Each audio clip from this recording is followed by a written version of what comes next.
Horas. Kita bertemu kembali dengan Renungan Harian Carpe Diem. Hari ini Selasa 27 Desember 2022. Kiranya di hari ini damai sejahtera Allah yang melampaui segala akal memelihara hati dan pikiranmu dalam Yesus Kristus Tuhan kita. Marilah kita memulai renungan firman Tuhan hari ini dengan menyanyikan buku yang di nomor 441, bait yang pertama dan yang ketiga.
Firman Tuhan bagi kita hari ini adalah yang tertulis dalam 1 Yohanes 2 ayat 2. Dan ia adalah pendamaian untuk segala dosa kita, dan bukan untuk dosa kita saja, tetapi juga untuk dosa seluruh dunia. Demikianlah firman Tuhan. Sebagaimana yang disaksikan oleh Alkitab, awalnya relasi manusia dengan Allah begitu baik. Namun setelah manusia jatuh ke dalam dosa, hubungan dengan Allah menjadi rusak. Allah yang penuh dengan kesucian tidak mungkin lagi menyatu dengan manusia yang sudah berdosa. Dan karena itulah Alkitab menggambarkan bahwa manusia diusir dari Taman Eden karena tidak mungkin lagi menyatu dengan Allah yang Maha Suci itu. Dan sejak itu dikatakan bahwa manusia dikuasai oleh dosa. Manusia cenderung melakukan dosa. Dan kita, keturunan Adam, adalah manusia yang juga dikuasai dan cenderung untuk melakukan dosa. Dan tidak mungkin kita dapat menyelamatkan diri kita dari hukuman karena dosa kalau bukan Allah sendiri yang datang dengan inisiatifnya untuk membawa pendamaian bagi kita. Sahabat Carpe Diem yang dikasihi Tuhan, firman Tuhan hari ini mengatakan bahwa Yesus adalah Allah yang jadi manusia, yang menjadi pendamaian atas segala dosa-dosa kita. Dan bukan hanya dosa-dosa kita saja, tapi segala dosa dunia ini. Berita firman Tuhan ini ingin menegaskan kepada kita tentang apa yang menjadi kasih karunia Allah yang besar itu. Bahwa Allah tidak mau manusia selamanya jatuh ke dalam dosa, dan tidak mau manusia itu akhirnya mati karena dosa-dosanya dan dihukum oleh maut. Allah yang penuh kasih itu datang menjadi manusia di dalam Yesus Kristus yang kelahirannya kita rayakan pada saat Natal ini. Dan pekerjaan Kristus hingga disalibkan adalah karya Allah untuk membawa pendamaian bagi kita.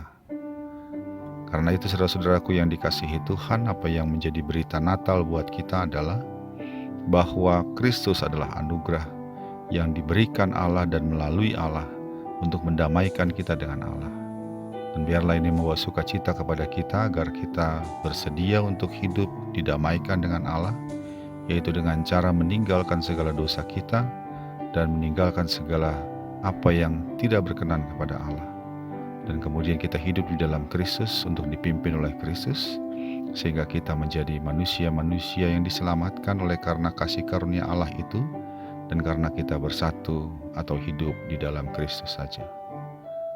Saudara-saudara yang dikasihi Tuhan, biarlah berita Natal ini terus mengumandang dalam hati kita untuk kita pegang bahwa Kristus adalah anugerah yang membuat kita didamaikan oleh Allah, berdamai dengan Allah, sebab tanpa itu kita hanyalah insan yang dikuasai dosa dan akan berakhir pada maut. Selamat Natal dan selamat hidup dalam pimpinan Kristus, Sang Pendamaian atas dosa kita dan atas segala dosa dunia yang bersedia untuk hidup di dalamnya. Amin. Marilah kita berdoa. Ya Allah Bapa kami, terima kasih untuk anugerah-Mu di dalam Yesus Kristus yang menjadi pendamaian atas segala dosa kami dan atas segala dosa manusia di dunia ini. Biarlah anugerah yang besar itu boleh terus kami pegang, sehingga kami boleh hidup di dalam kehendak-Mu, sebab kami percaya bahwa Engkau telah mendamaikan kami dengan Engkau melalui Kristus. Dalam Yesus Kristus kami berdoa. Amin. Kasih karunia dari Tuhan kita Yesus Kristus, anugerah dari Allah Bapa kita, dalam persekutuan dengan Roh Kudus, kiranya menyertai engkau sekarang dan selamanya. Amin.